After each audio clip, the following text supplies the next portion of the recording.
Welcome to Meaningful Morning, and a happy Holi to all of you. Is it still holy for you? Or you've washed the color out of your ears, so that's done. On Sunday morning, I was having lunch with some new seekers, and the ashram was full, and they were asking, why do all of the people who come here? And I tried to explain in a simplistic way. My parents, who are first-generation Canadians, they were mostly exposed to Sanatana Dharma, to self-development, in an external way. It was ritualistic for them. I, as a second-generation Canadian, both generationally and culturally, my exposure to Sanatana Dharma and self-development has been internal. Not a ritual, but insightful. And because this has moved me, this is the culture I try to create in Niagara Falls, in Cleveland, and so on. Sharing this in a more succinct way. Is Holi an event for you? When the moon comes and the moon goes? Or is Holi a movement for you? Or you've reached sufficient inspiration to start, and you don't stop? I'm reading to you a quote from Pujya Swami Chinmayananda that was shared yesterday with everyone. The cardinal attitude of heroism in our Hindu philosophy is refuse weeping. Keep smiling. Then even the sorrow that reaches us gets ashamed and retires in its incompetency to make us suffer.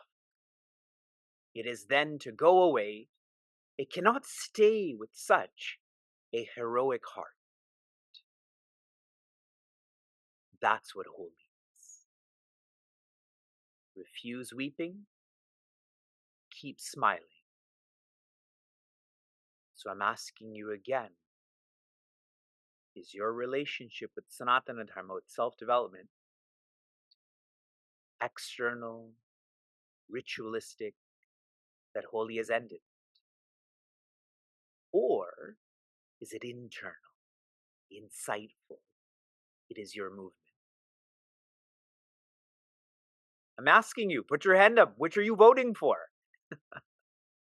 See, you can't vote for this. It's how you live. We are 1 week into Bhagavad Gita's summary. And now that we're mature enough with this 1 week exposure to the summary, I am going to define the words tyaga and sannyasa in its finality forms. This chapter begins where Sri Krishna is sharing, live by tyaga. Tyaga for us, renouncing. When one follows through with this, one starts to practice sannyasa, which for us is surrendering. Clear about these words. If someone is intentional with living tyaga or renouncing, they will naturally start to flow into and practice sannyasa, which is surrendering. One is with effort, one is with less effort. Shri Krishna is telling us all of our actions should be within the triangle of yajna, tapa, dana. Another interpretation of this is Yajna is, I rewind, tapa is mobilization, yajna is utilization, and dana is distribution. Another teacher who I've learned this from had shared it in that way. Our actions within this triangle, we are to engage in these actions for no reason. I'm going to say that again. These actions are to be engaged in for no reason. If you engage in an action for a reason, that reason has come, and that reason will go. If you engage in these actions for no reason, that is an expression of Ananya Bhakti. You are living like this because it is right. You are living like this because this is why you were born. How absurd would it be if I asked all of you, why are you inhaling and exhaling right now? This is fundamental to who you are. When I was reading the TED application that our team had submitted, they had shared that Vivek is a singular voice amongst contemporary spiritual teachers.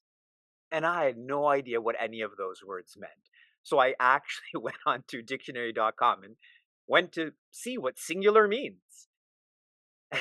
And so singular means extraordinary, but for us, I feel that people are so distracted that anyone who focuses is extraordinary. And all of you are.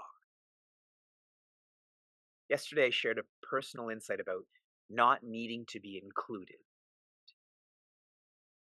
If one thinks of a typical brahmachari, a typical pujari,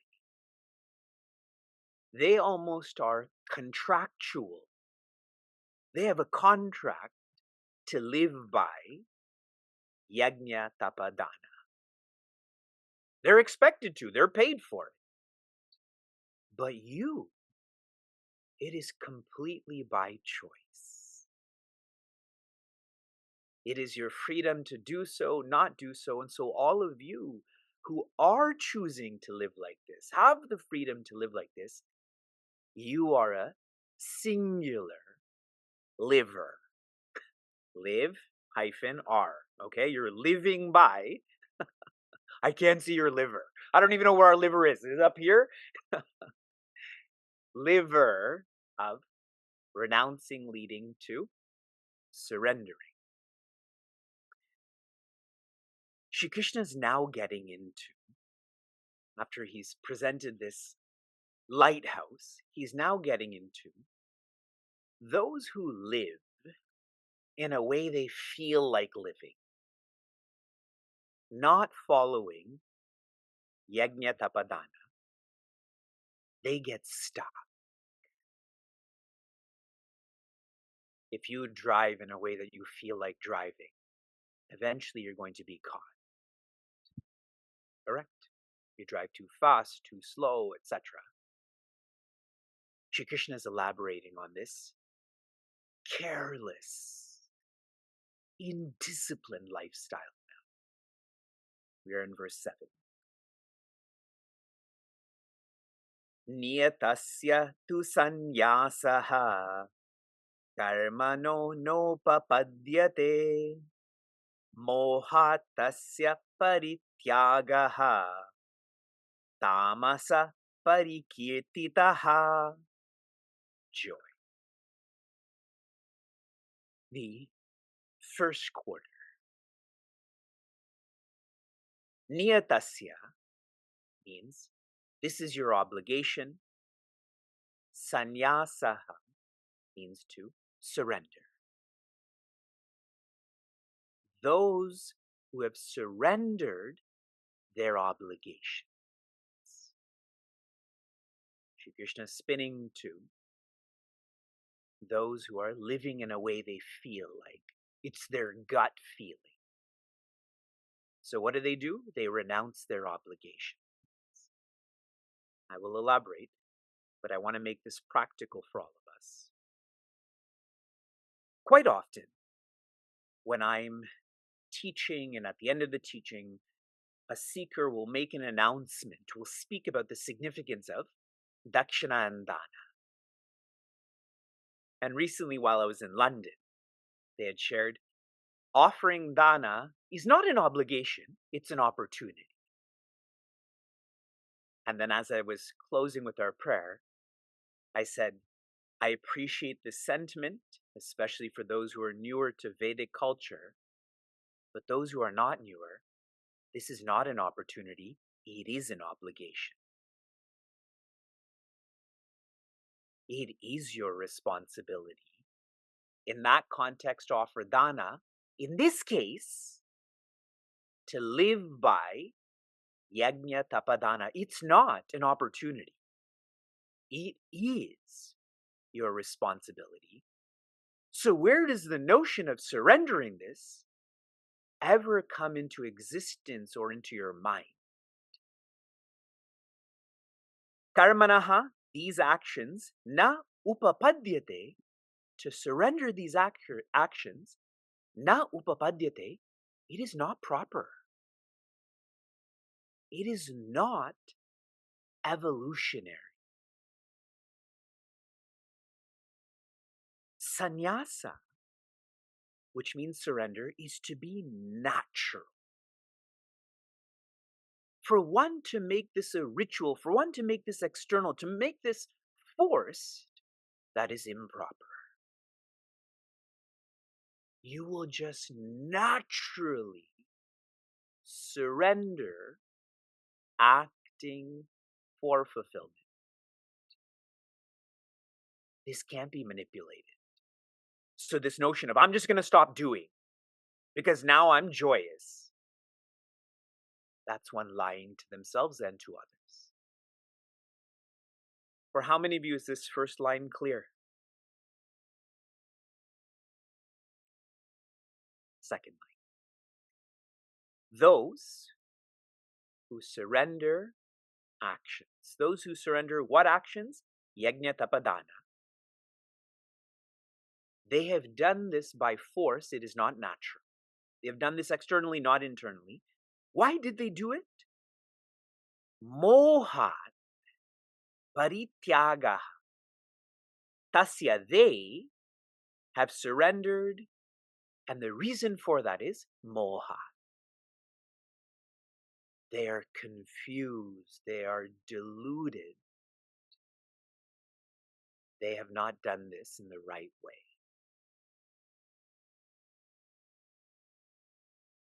Let me complete this last quarter, then give you the framework that's developing in verses 7, 8, 9.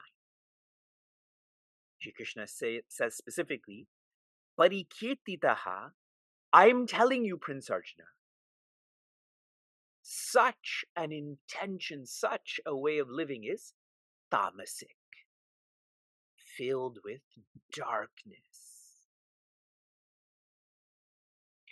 Here's a way to think about this. When you are faced with a challenge, you can either freeze, flight, or fight. Here Shri Krishna is sharing the challenge is to act in the right way. Yajna tapadana. In this verse, what is being highlighted is those who freeze. They are externally surrendering, but internally, they're frozen. The next verse is about flight, and the final verse in this framework is about fight. Face everything and rise.